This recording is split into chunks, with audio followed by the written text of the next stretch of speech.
Nasaan kaya si Bebang? Sana wala siya para mapindot ko tong doorbell nila. Kung sino man yung pipindot sa doorbell namin, babasahin ko ng water blaster.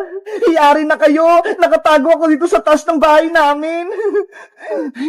Walang tao, pwede na akong magpindot sa doorbell nila. Si Princess na naman, bumalik siya. Ayun, walang nakakita sa akin, walang sumasaway, pwede ako mapindot ng maraming beses. Oh no! Princess, tigilan mo yung doorbell namin, huwag kang pindot na pindot, babasahin kita. Yahoo! Hoy, Bebang, huwag mo akong basahin. Umalis ka kasi dyan, huwag mong paglaruan yung doorbell namin para hindi kita basahin. Ang damot mo naman, Bebang! Ayaw mo magpapindot sa doorbell nyo! Bakit? Kapag nasira ba yan, papalitan mo? Hindi! Bakit ko naman babayaran? Ayun pala kaya wag kang pindot ang pindot dyan, Princess! Isang pindot na lang! Makulit ka talaga, ha? Eto pang sayo! Susumbong kita, Bebang! Lagi mo na lang akong binabasa! Di magsumbong ka, ikaw naman yung may kasalanan Nanay! Si Princess, lagi na lang nagsusumbong. Hoy, Bebang! Anong ginawa mo kay Princess? Si Aling Tere, andyan agad. Nay, si Bebang po, binabasa niya ako ng water blaster niya. Ikaw, Bebang, lagi mo na lang inaaway yung anak ko. Bakit? Ano kasalanan sa'yo ng anak ko? Kasi po, Aling Tere, si Princess, makulit siya. Lagi niya pinipindot yung doorbell namin. Dahil lang sa doorbell, binasa mo siya? Paulit-ulit po kasing pumipindot si Princess Aling Tere. Hindi po siya masaway. Nung nakarang araw din po, Nay, binasa ako ni Bebang ng tubig. Tignan mo, Bebang, habang tumatagal, sumasama na yung ugali mo. Lagi mo kinawin si Princess. Sorry po, Aling Tere. Hindi na po mauulit. Mabuti nga sa'yo, Bebang, napagalitan ka ni Nanay. Princess anak, okay ka na ba? Napagalitan ko na si Bebang. Nay, gusto ko pong magpindot sa doorbell nila, Bebang. O sige na, magpindot ka na sa doorbell. Ako nang bahala sa'yo, hindi ka nababasay ni Bebang. Yay! Makakapindot na ako! Lagot kayo kapag nagising si Nanay. Ayaw niya pa naman ng maingay.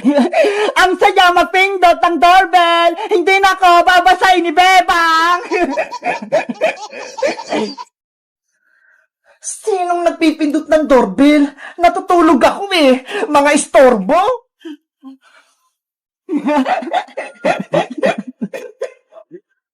Hoy! Tigilan niyo yan! Yan kayo sa akin! Ako din! Subukan ko magpindot! Kayo pala yung pumipindot sa doorbell namin? Ang ingay-ingay nyo? Pindot kayo ng pindot? Natutulog ako! Etong sa inyo!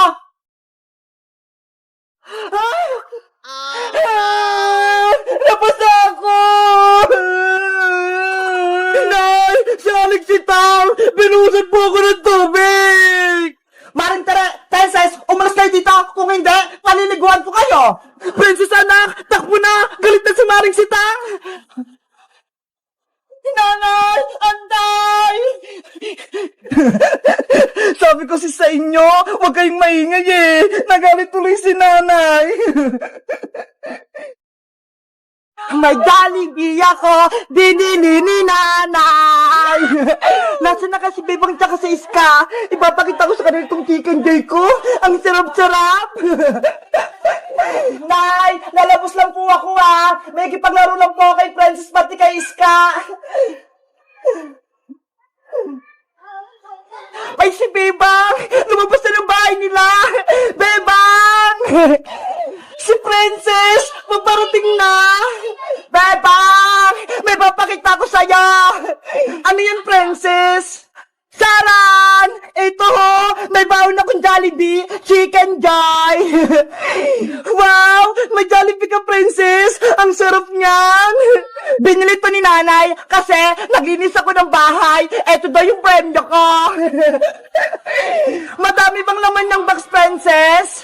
Oo, madami to. Para bibigyan ko rin kayo ni Iska. Pakinggan mo. Pati kami, may Jollibee. Ang saya-saya. Siyempre naman, di ba? Magkakaibigan tayo. Kaya, mag-share ako ng blessing sa inyo. Yay! Makakatikin ulit ako ng Chicken Joy. Mamaya kainin natin to, ha? Nasaan na kaya si Iska? Wala pa rin siya. Siguro naliligo pa yun. Antayin na lang natin siya, bebang. Doon o, sa tindahan na Aling Sonia. Sige, umupo muna tayo doon.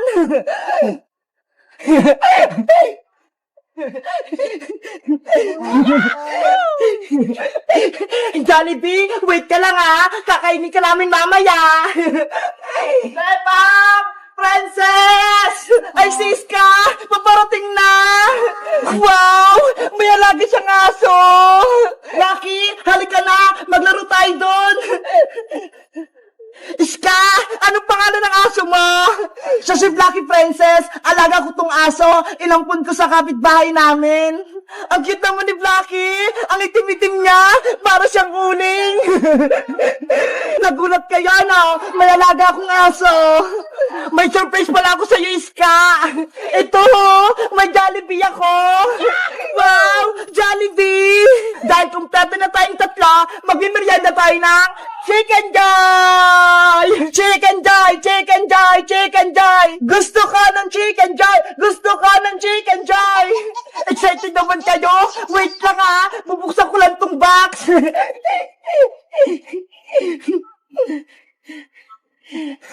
Wow! Ang bango! Naamoy ko na! Eto na yung Chicken Joy mo, bebang! Pakpak! Gusto ko nito! Thank you, princess! Sa'yo naman itong isa, Iska! Pakpak din! Salamat!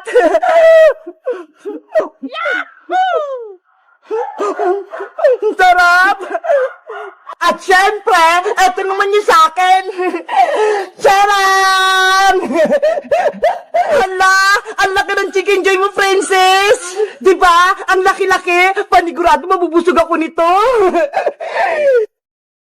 Ups, Blacky! Huwag kang mainggit sa'kin! Akin lang to! Princess! Bigyan mo din ng konting Chicken Joy si Blacky! Kawawa naman siya! Ayoko, bebang! Akin lang tong Chicken Joy ko! Nainggit ka talaga, Blacky! Hindi kita bibigyan! Kakainin ko na to! Ay! Yung Jollibee ko! Naku! Nahulog yung Chicken Joy ni Princess! Hoy, Blacky! Chicken Joy ko yan! Huwag mo kainin yan! Madumi na yan, Princess! Kinagat na ni Blacky! Huwag mo na yan kunin! Chicken Joy ko yan eh! Binili sa akin yan ni nanay! Tapos ikaw lang yung kakain! Ayaw mo kasi siyang bigyan, princess eh! Ayan tuloy! Inagawan ka na ni Blacky! Blacky! Akin yan! Pati pala si Blacky gusto ng Jollibee!